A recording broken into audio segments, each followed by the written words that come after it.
ವಿಶೇಷ ಬುಲೆಟಿನ್ಗೆ ಸ್ವಾಗತ. ನಾನು ಶರ್ಮಿತಾ ಶೆಟ್ಟಿ. ಕೋಟಿ ಕೋಟಿ ಹಣ, ಲಕ್ಷಾಂತರ ಮೌಲ್ಯದ ಚಿನ್ನ, ರಾಜ್ಯದ ಹಲವೆಡೆ ಆಸ್ತಿ, ಹಲವು ಉದ್ಯಮಗಳು. ಬಿಡಿಎ ಬಂಗಾರಮ್ಮನ ಎಕ್ಸ್ಕ್ಲೂಸಿವ್ ಡೀಟೇಲ್ಸ್ ಇದು. ಕೇಸ್ ಅಧಿಕಾರಿ ಸುಧಾ ಅವರ ಮನೆ ಮೇಲೆ ಇವತ್ತು ಎಸಿಬಿ ಅಧಿಕಾರಿಗಳು ಏಕಕಾಲಕ್ಕೆ 6 ಕಡೆಗಳಲ್ಲಿ ದಾಳಿಯನ್ನ ಮಾಡಿದ್ದಾರೆ. ಬೆಂಗಳೂರಿನ 3 ಕಡೆಗಳಲ್ಲಿ, ಉಡುಪಿಯಲ್ಲೂ ಕೂಡ ದಾಳಿಯನ್ನ ಮಾಡಿದ್ದಾರೆ. ಮನೆ, ಅವರ ಕಚೇರಿ ಮೇಲೆ ದಾಳಿಯನ್ನ ಮಾಡಿದಾಗ ಬೆಳಗ್ಗೆ 6:30ಯಿಂದ ಸತತವಾಗಿ ಪರಿಶೀಲನೆಯನ್ನ ಮಾಡಿದಾಗ ಅಪಾರ ಪ್ರಮಾಣದಲ್ಲಿ ಇವರು ಆಸ್ತಿಯನ್ನ ಮಾಡಿದ್ದಾರೆ. ಅದು ಅಕ್ರಮ ಆಸ್ತಿ ಗಳಿಕೆ ಅನ್ನೋದು ಗೊತ್ತಾಗಿದೆ. ಬೆಳಗ್ಗೆ 6:30ಯಿಂದಲೂ ಕೂಡ ಪರಿಶೀಲನೆಯನ್ನ ಮಾಡ್ತಾನೆ ಇದ್ದಾರೆ. ಕೊಡಿಗೆಹಳ್ಳಿ ಮನೆಯಲ್ಲಿ ಅಧಿಕಾರಿಗಳು ಶೋಧವನ್ನ ಮಾಡಿದಾಗ ಅಲ್ಲಿ ಒಂದು 10 ಲಕ್ಷ ರೂಪಾಯಿ ನಗದು, ಅದರ ಜೊತೆಗೆ ಬಂಗಾರ ಕೆಜಿ ಗಟ್ಟಲೆ ಸಿಕ್ಕಿದೆ. ಇನ್ನು ದಾಖಲೆ ಪತ್ರಗಳು ಕೂಡ ಅಲ್ಲಿ ಅಧಿಕಾರಿಗಳಿಗೆ ಲಭ್ಯವಾಗಿದೆ.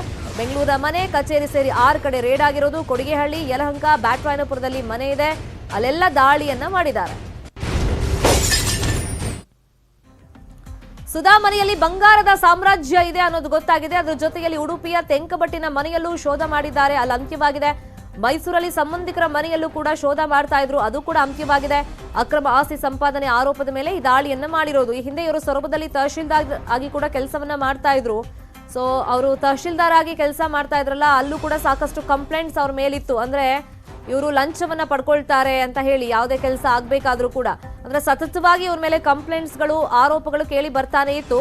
ಎಲ್ಲ ಆಧಾರದ ಮೇಲೆ ಇವತ್ತು ಅಧಿಕಾರಿಗಳು 6 ಕಡೆಗಳಲ್ಲಿ ರೇಡ್ ಮಾಡಿದಾಗ ಚಿನ್ನದ ನೆಕ್ಲೆಸ್, ಡಾಬು ಕೂಡ ಚಿನ್ನದ ಕಡಗ, ಚಿನ್ನದ ಬಳೆ ಸೇರಿದಂತೆ ಸುಮಾರು ನೆಕ್ಲೆಸ್ಗಳು ಕೂಡ ಇವ್ರ ಹತ್ರ ಇತ್ತು.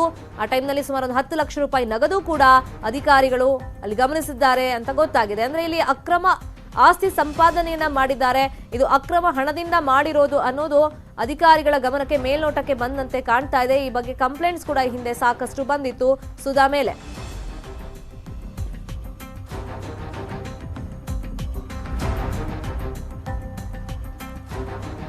ಕೇಸ್ ಅಧಿಕಾರಿ ಸುಧಾ ಅವರ ಮನೆ ಹಾಗೇನೆ ಕಚೇರಿ ಮೇಲೆ ಅಧಿಕಾರಿಗಳು ಬೆಂಗಳೂರು ಸೇರಿದಂತೆ ಉಡುಪಿಯಲ್ಲೂ ಕೂಡ ರೇಡ್ ಅನ್ನ ಮಾಡಿದ್ದಾರೆ. ಆ ಟೈಮ್ನಲ್ಲಿ ಬಂಗಾರದ ಬೇಟೆಯನ್ನೇ ಅವರು ಆಡಿದ್ದಾರೆ.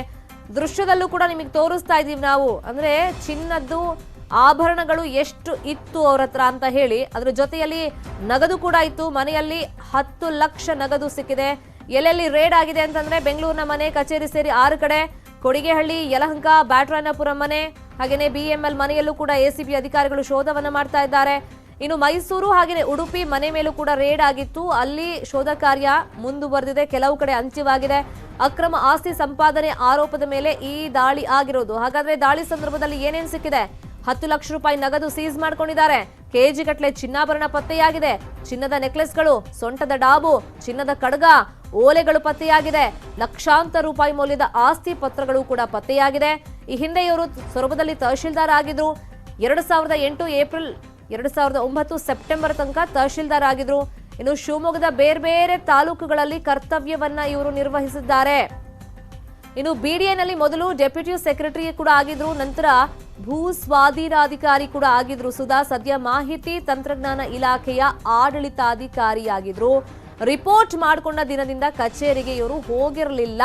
ಇನ್ನು ಕೊಡಿಗೆಹಳ್ಳಿಯ ಭವ್ಯ ವಿಲ್ಲಾದಲ್ಲಿ ಸುಧಾ ವಾಸ ಮಾಡಿಕೊಂಡಿದ್ದಾರೆ. 2005ರ ಬ್ಯಾಚ್ನ KAS ಅಧಿಕಾರಿ ಆಗಿದ್ದಾರೆ ಸುಧಾ. ಇನ್ನು ಬೇರೆ ಬೇರೆ ಉದ್ಯಮಗಳಲ್ಲೂ ಕೂಡ ಇವರು ಪಾರ್ಟ್ನರ್ಶಿಪ್ ಪಡ್ಕೊಂಡಿದ್ದಾರೆ, ಮತ್ತೆ ಬಿಸ್ನೆಸ್ ಬೇರೆ ಬೇರೆದ್ರಲ್ಲಿ ಇವರು ಮಾಡ್ತಾ ಇದ್ದಾರೆ ಅನ್ನೋದು ಕೂಡ ಅಧಿಕಾರಿಗಳ ಗಮನಕ್ಕೆ ಬಂದಿದೆ. ಇನ್ನು ಪತಿ ಹೆಸರಲ್ಲೂ ಕೂಡ ಸಾಕಷ್ಟು ಬಿಸ್ನೆಸ್ ಇವರಲ್ಲಿ ಮಾಡ್ತಾ ಇದ್ದಾರಂತೆ. ಈಗ ಚಿನ್ನ ಮತ್ತೆ ಲಕ್ಷಾಂತರ ರೂಪಾಯಿ ನಗದೆಲ್ಲ ಪತ್ತೆಯಾಗಿದೆ, ಮತ್ತೆ ಅಪಾರ ಪ್ರಮಾಣದ ಆಸ್ತಿ ಎಲ್ಲ ಹೊಂದಿದ್ದಾರೆ ಅನ್ನೋದು ಗೊತ್ತಾಗಿದೆ. ಅದು ಅಕ್ರಮ ಅಂತ ಹೇಳಿ ತುಂಬಾ ಜನ ಕಂಪ್ಲೇಂಟ್ ಕೊಟ್ಟಿದ್ದಾರೆ. ಅಂದ್ರೆ ಹಿಂದೆ ಇವರು ಎಲ್ಲೆಲ್ಲಿ ಕೆಲಸ ಮಾಡಿದ್ದಾರೆ ಅಲ್ಲೆಲ್ಲ ಕಡೆನೂ ಇವರು ಲಂಚ ಸ್ವೀಕಾರ ಮಾಡಿದ್ದಾರೆ ಅಂತ ಗಂಭೀರ ಆರೋಪವನ್ನ ಸುಧಾ ಎದುರಿಸ್ತಿದ್ದಾರೆ. KS ಆಫೀಸರ್ ಇವರು. ಬೆಳಗ್ಗೆ 6:30ಯಿಂದ ಸುಮಾರು 6 ಕಡೆ ರೇಡ್ ಆಗಿದೆ. ಕೆಲವು ಕಡೆ ಈಗ ದಾಳಿ ಅಂತ್ಯವಾಗಿದೆ, ಇನ್ನು ಕೆಲವು ಕಡೆ ಈ ಶೋಧ ಕಾರ್ಯಾಚರಣೆ ಇನ್ನೂ ಕೂಡ ಮುಂದುವರೆದಿದೆ.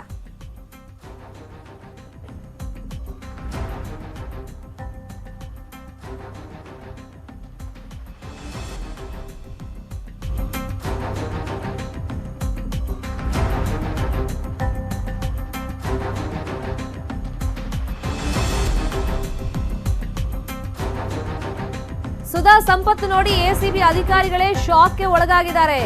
ಎಲ್ಲೆಲ್ಲಿ ರೇಡ್ ಮಾಡಿದ್ದಾರೆ ಅಲ್ಲೆಲ್ಲ ಅಪಾರ ಸಂಪತ್ತು. ಅದು ಕೊಡಿಗೆಹಳ್ಳಿ ಮನೆಯಲ್ಲಂತೂ ಚಿನ್ನದ ಸಾಮ್ರಾಜ್ಯವನ್ನೇ ಅಧಿಕಾರಿಗಳು ನೋಡಿದ್ದಾರೆ. ಚಿನ್ನದ ಡಾಬು, ಚಿನ್ನದ ಕಡಗ ಎಲ್ಲವೂ ಚಿನ್ನಮಯ. ಅಲ್ಲಿ ನೆಕ್ಲೆಸ್ಗಳು ಕೂಡ ಸಾಕಷ್ಟು ಸಿಕ್ಕಿದೆ.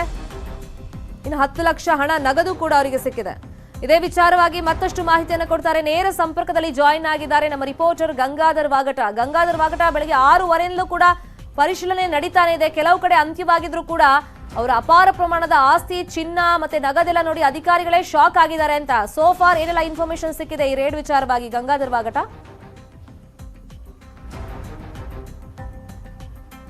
ಎಸ್ ಶರ್ಮಿತಾ, ಬೆಳಗ್ಗೆ 6:30 ಸಮವರೆಗೆ ಈ ಒಂದು ರೇಡ್ ಪ್ರಾರಂಭವಾಗಿದ್ದು ಇನ್ನೂ ಕೂಡ ಕಂಟಿನ್ಯೂ ಆಗಿರುವಂತದ್ದು. ಅಂದ್ರೆ ಕೊಡಿಗೆಳ್ಳಿ ಅವರ ಒಂದು ವಿಲ್ಲಾ ಏನಿತ್ತು, ಆ ವಿಲ್ಲಾದಲ್ಲಿ ಅವರು ವಾಸವಾಗಿದ್ದಂತಹ ಒಂದು ಮನೆಯಲ್ಲಿ ಇನ್ನೂ ಕೂಡ ದಾಖಲೆಗಳ ಪರಿಶೀಲನೆಯಲ್ಲಿ ಅಧಿಕಾರಿಗಳು ನಿರತರಾಗಿದ್ದಾರೆ. ಒಂದೊಂದು ಕಡೆ ಪಂಚನಾಮೆ ಕೂಡ ಮಾಡ್ತಾ ಇರುವಂತದ್ದು. ಸದ್ಯ ಅವರ ಮನೆಯಲ್ಲಿ ಈಗ 2 ಏನೋ ಒಂದು ದೃಶ್ಯಾವಳಿಯಲ್ಲಿ ನೋಡ್ತಾ ಇದ್ದೀವಿ. ಅದರೆಲ್ಲ ಈಗ ಅಕ್ಕಸಾಲಿಗರು ಕೌಂಟ್ ಮಾಡಿದಾಗ 2 ಕೆಜಿ 230 ಗ್ರಾಂ ಚಿನ್ನ ಮತ್ತೆ ಅವರ ದೇವರ ಮನೆಯಲ್ಲಿದ್ದಂತಹ ಕೋಣೆಯಲ್ಲಿ ಬೆಳ್ಳಿ ಆಭರಣಗಳು, ಆ ದೇವಸ್ಥಾನಕ್ಕೆ ಸಂಬಂಧಪಟ್ಟದ್ದು ಸುಮಾರು 5 ಕೆಜಿ ಒಂದು ಮೌಲ್ಯದ ಅಂತ ಅಂದಾಜು ಮಾಡಿದ್ದಾರೆ. ಸದ್ಯ ಅದನ್ನು ಕೂಡ ಈಗ ಕೌಂಟ್ ಮಾಡ್ತಾ ಬಂತದ್ದು. ಮತ್ತೊಂದು ಕಡೆ ಬ್ಯಾಂಕ್ಗೆ ಸಂಬಂಧಪಟ್ಟಂತ ಅಂದ್ರೆ ಅವರ ಪತಿ ಏನಿದ್ದಾರೆ ಇವರು ಜೊತೆಯಲ್ಲಿ ಇನ್ನೊಂದು ಹಣ ಹೂಡಿಕೆಯನ್ನ ಮಾಡ್ತಾ ಇದ್ರು. ಅದಲ್ಲದೆ ರಿಯಲ್ ಎಸ್ಟೇಟ್ ವ್ಯವಹಾರ ಆಗಿರ್ಬೋದು, ಫೈನಾನ್ಸ್ ಆಗಿರ್ಬೋದು, ಅದಲ್ಲದೆ ಸಿನಿಮಾದಲ್ಲೂ ಕೂಡ ಹಣ ಹೂಡಿಕೆ ಮಾಡಿದ್ರು ಅನ್ನೋ ಬಗ್ಗೆ ಕೂಡ ಈಗ ಮಾಹಿತಿ ಲಭ್ಯವಾಗ್ತಾ ಇರುವಂತದ್ದು.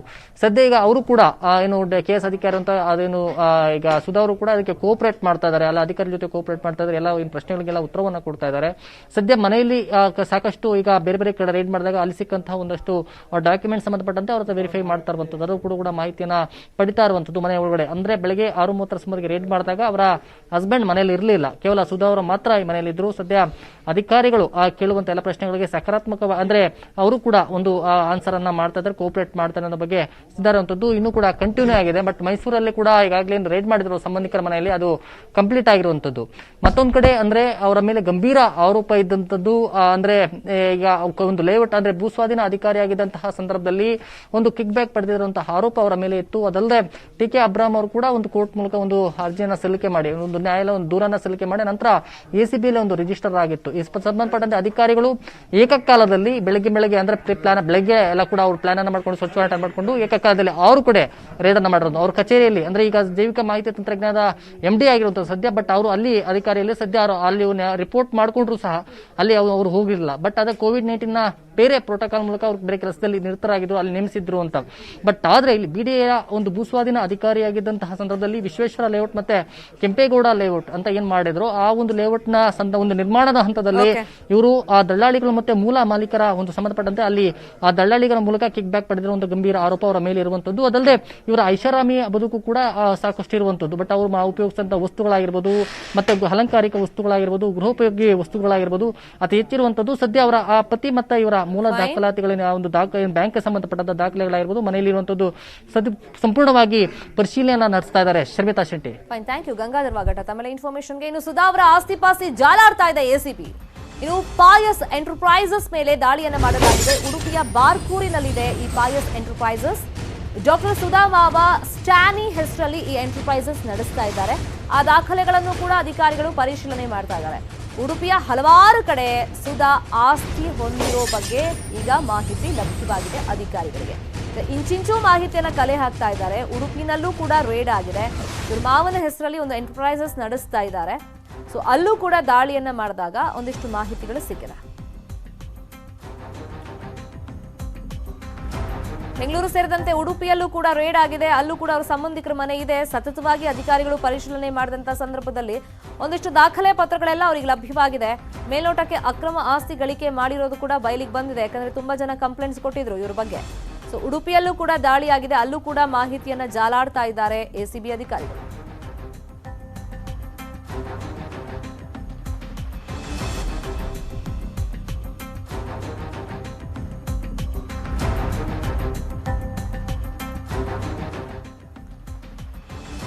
$906 ಇದು BBMP ಲೆಕ್ಕ. ಆದ್ರೆ ದಿಗಿಲಾಗಿಸುತ್ತೆ ವಾಸ್ತವ. ನ್ಯೂಸ್18 ಕ್ಯಾಮೆರಾ ಕಣ್ಣಲ್ಲಿ ಅಸಲಿ ಸತ್ಯ. ನವೆಂಬರ್ ಬೆಂಗಳೂರು, ಇದು ನ್ಯೂಸ್18 ಮೆಗಾ ರಿಯಾಲಿಟಿ ಚೆಕ್.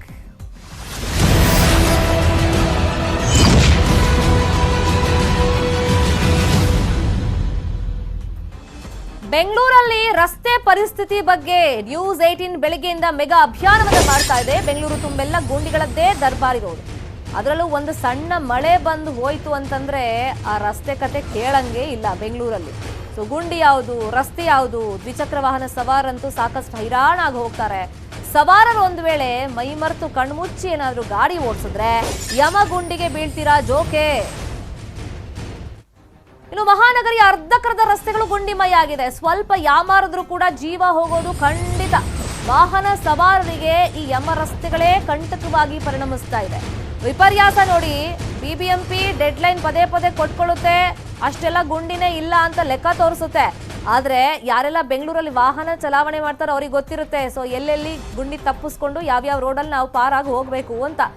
ರಸ್ತೆ ಗುಂಡಿ ರಿಪೇರಿಗೆ ಅಂತಾನೆ ಕೋಟಿ ಕೋಟಿ ಹಣ ಖರ್ಚಾಗುತ್ತೆ.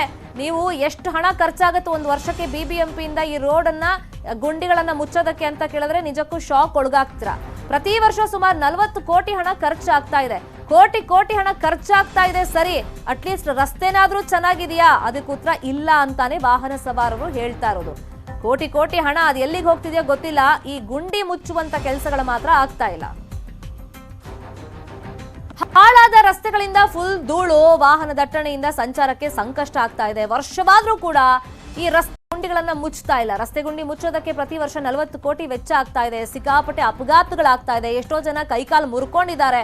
ಸೊ ಈ ಬಗ್ಗೆ ಇವತ್ತು ನಾವು ರಿಯಾಲಿಟಿ ಚೆಕ್ ಅನ್ನು ಮಾಡಿರೋದು. ಬೆಂಗಳೂರಿನ ಹಲವಾರು ಕಡೆಗಳಲ್ಲಿ ನ್ಯೂಸ್ 18 ರಿಯಾಲಿಟಿ ಚೆಕ್ ಮಾಡಿದೀವಿ. ನಿಮ್ಮ ಬೆಳಗ್ಗಿಂದ ನಿಮ್ಮ ಮುಂದೆ ಅದನ್ನ ಇಡ್ತಾನೆ ಇದ್ದೀವಿ.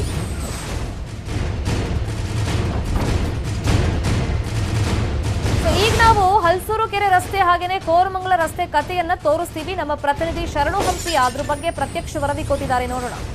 ಈಸ್ಟ್ ಅಲ್ಲಿ ಅತಿ ಹೆಚ್ಚಾಗಿ 374 ಪಾಟ್ ಹೋಲ್ಗಳು ಇರೋದು. ವೆಸ್ಟ್ ಅಲ್ಲಿ 189 ಪಾಟ್ ಹೋಲ್ಗಳಿದೆ ಅಂತ ಹೇಳಿ ಬಿಬಿಎಂಪಿ ಹೇಳುತ್ತೆ. ಸೌತ್ ಅಲ್ಲಿ ಅಂದ್ರೆ ನಾವೀಗೇನು ತೋರ್ತಿದೀವಿ ಇಲ್ಲಿ ಬರೀ 88 ಪಾಟ್ ಹೋಲ್ಗಳು ಮಾತ್ರ ಇದೆ ಅಂತ ಹೇಳ್ತದೆ. ಆದ್ರೆ ಇದು ಬರೀ ದಾಖಲಾತಿಗಳಿಗೆ ಮಾತ್ರ, ಯಾಕಂದ್ರೆ ಫಸ್ಟ್ ರೋಡ್ಗಳು ಕೂಡ ಕಂಡು ಬರುತ್ತೆ. ಒಂದು ಸಣ್ಣ ಮಳೆ ಬಂತಂದ್ರೆ ಯಾವ ರೀತಿಯಾಗಿ ಸಿಚುವೇಶನ್ ಇರುತ್ತೆ ಅಂತ ಹೇಳಿ, ಯಾಕಂದ್ರೆ ರಸ್ತೆ ಅದು ನೋಡ್ಲಿಕ್ಕೆ, ಆದ್ರೆ ಅಲ್ಲೆಲ್ಲ ಪಾಟ್ ಹೋಲ್ಗಳು ಇರೋದ್ರಿಂದ ಅಲ್ಲಿ ನೀರು ತುಂಬಿಕೊಂಡಿದೆ. ಬರುವಂತ ವಾಹನ ಸಂಚಾರರಿಗೂ ಕೂಡ ಬಹಳ ಕಷ್ಟ ಆಗ್ತಾ ಇದೆ. 906 ಪಾಟ್ ಹೋಲ್ಗಳು ಬೆಂಗಳೂರಿನಲ್ಲಿ ಇದೆ ಅಂತ. ಇದಕ್ಕೆ 40 ಕೋಟಿಯಷ್ಟು ಖರ್ಚು ಮಾಡ್ತದೆ. ಪ್ರತಿ ವಾರ್ಡ್, ಇದು ಪ್ರಮುಖ ರೋಡ್ಗಳಾದ್ರೆ ಇನ್ನು ವಾರ್ಡ್ ವೈಸ್ ಒಳಗಡೆ ಇರುವಂತಹ ರೋಡ್ಗಳು ಕೂಡ ಪ್ರತಿ ವರ್ಷ 20 ಲಕ್ಷ ಪಾಟ್ ಹೋಲ್ಗಳನ್ನ ಮುಚ್ಚಲಿಕ್ಕಾಗಿ ಬಿಬಿಎಂಪಿ ಬಜೆಟ್ ಅನ್ನ ಮೀಸಲಿರಿಸುತ್ತೆ. ಈ ಎಲ್ಲ ದುಡ್ಡು ಇಷ್ಟೆಲ್ಲ ಖರ್ಚಾಗ್ತದೆ ಅಂತ ಹೇಳ್ತದೆ ಅದರ ದಾಖಲಾತಿಗಳಲ್ಲಿ. ನಿಜಕ್ಕೂ ನೋಡ್ತಾ ಹೋದ್ರೆ ವಾಸ್ತವವಾಗಿ ಪಾಟ್ ಹೋಲ್ಗಳ ಸಂಖ್ಯೆ ಹೆಚ್ಚಾಗಿದೆ.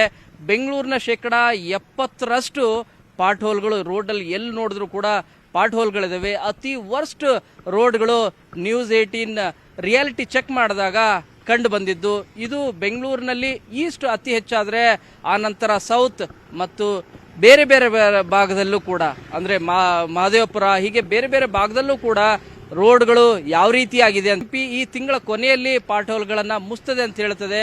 ಇನ್ನೂ ಅದಕ್ಕೆ ಅವಕಾಶ ಇದೆ. ಇರುವಂತ ಅನುದಾನ ಸರಿಯಾಗಿ ಸದುಪಯೋಗ ಆಗ್ಬೇಕಾಗಿದೆ. ಪ್ರತಿ ವರ್ಷ ಪಾಟ್ ಹೋಲ್ಗಳನ್ನ ಮುಚ್ತೀವಿ ಅಂತೇಳಿ ಕೋಟಿಗಟ್ಟಲೆ ಹಣ ಗುಳುಂ ಮಾಡದೆ ಇರುವಂತಹ ರೋಡ್ಗಳನ್ನ ಚೆನ್ನಾಗಿ ಕೆಲಸವನ್ನ ಮಾಡಿದ್ರೆ ಖಂಡಿತವಾಗಿ ಕೂಡ ಸಾರ್ವಜನಿಕರಿಗೆ ಅನುಕೂಲವಾಗಲಿದೆ. ಬೆಂಗಳೂರಿಂದ ಕ್ಯಾಮರಾ ಪರ್ಸನ್ ಸುನಿಲ್ ಜೊತೆ ಶರಣು ಹಂಪಿ, ನ್ಯೂಸ್ 18 ಕನ್ನಡ. ಇನ್ನು ಈ ರಸ್ತೆ ಗುಂಡಿ ಬಗ್ಗೆ ಬಿಬಿಎಂಪಿ ವರದಿ ಏನ್ ಹೇಳುತ್ತೆ, ಡಾಕ್ಯುಮೆಂಟ್ಸ್ ಮೇಲೆ ಇದೆ, ನಾವು ರಿಯಾಲಿಟಿ ಚೆಕ್ ಮಾಡಿದಾಗ ನಮ್ಮ ಗಮನಕ್ಕೆ ಏನೆಲ್ಲ ಬಂತು, ಇನ್ ಡೀಟೇಲ್ ನೀವು ತಿಳ್ಕೋಬೇಕು ಅಂತಂದ್ರೆ ನಮ್ಮ ವೆಬ್ ಪೇಜ್ news18kannada.com ಲಾಗಿನ್ ಆಗಿ. ಮತ್ತಷ್ಟು ಸುದ್ದಿ ಬೇಕಾದ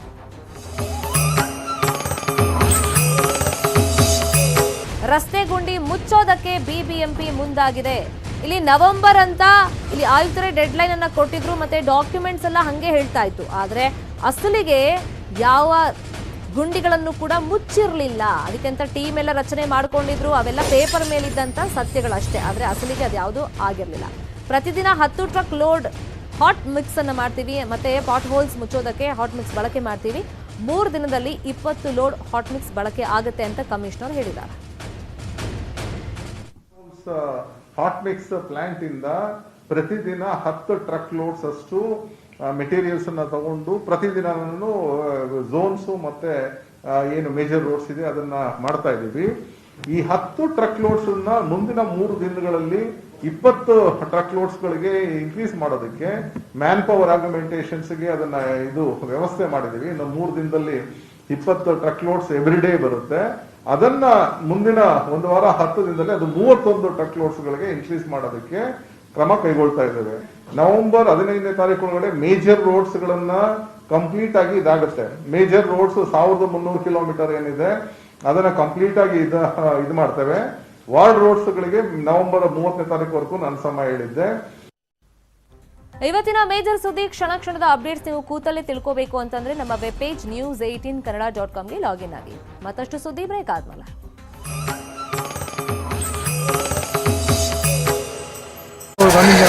ನಮ್ಮ ಕಾಲದಲ್ಲಿ ಸ್ಟಾರ್ಟಿಂಗ್ ಅಲ್ಲಿ ನಮಗೆ ಭಯ ಇತ್ತು. ಅಪವಾದ ಹಾತಿಪಾವ ಗುಡ್ಡದ ಮೇಲೆ ಪ್ರತಿ ವರ್ಷ 350 ವರ್ಷಗಳ ಹಿಂದಿನ ಒಂದು ಸಮಾರಂಭಕ್ಕೆ 20,000ಕ್ಕೂ ಹೆಚ್ಚು ಜನ ಸೇರ್ತಿದ್ರು. ಇವರೆಲ್ಲ ಬಿಲಾಲ ಹಾಗೇನೆ ಪತ್ಲಿಯ ಜನಾಂಗದವರು. ಇವರೆಲ್ಲ ದಶಕಗಳ ಕಾಲ ಜಲ ಸಂಕಟವನ್ನು ಎದುರಿಸಿದ್ದಾರೆ. 2006ರಲ್ಲಿ ಈ ಸಮುದಾಯ ಹಿಂದೆಂದೂ ಕಾಣದಷ್ಟು ದೊಡ್ಡ ಜಲ ಸಂಕಟವನ್ನೇ ಎದುರಿಸಿದೆ. ಈ ವೇಳೆ ಅವರೆಲ್ಲ ಸೇರಿ ಅಂತರ್ಜಲ ಹೆಚ್ಚು ಮಾಡೋದಕ್ಕೆ ಪಣ ತೊಟ್ಟರು. ಇದಕ್ಕಾಗಿ ಇಡೀ ಸಮುದಾಯದಲ್ಲಿ ಉಚಿತ ಸೇವೆಗೆ ಕರೆ ನೀಡಲಾಯಿತು. ಪರಿಣಾಮ ಜಾಬುವಾದ ಜಲಸ್ಥಿತಿಯೇ ಬದಲಾಗಿದೆ.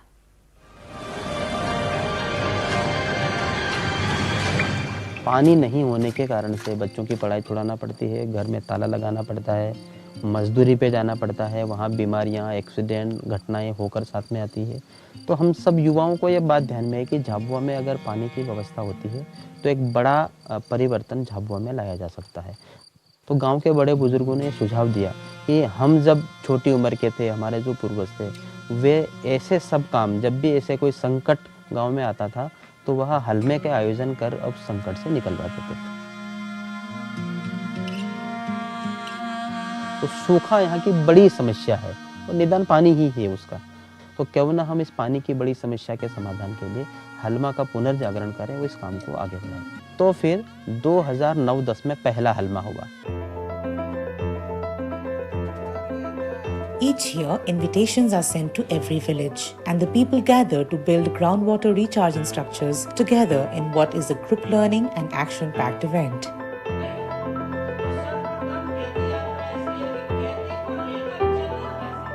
They understand the techniques of recharging and harvesting rainwater as they build structures shoulder to shoulder. वहाँ से हमने संकल्प लिया कि हम हमारे गांव में जाकर एक तालाब का निर्माण करेंगे। 70 से 65 लोग प्रतिदिन काम किया और 40 से 45 दिन में ये तालाब बना। इस तालाब से 30 से 35 किसान लाभान्वित हो रहे हैं।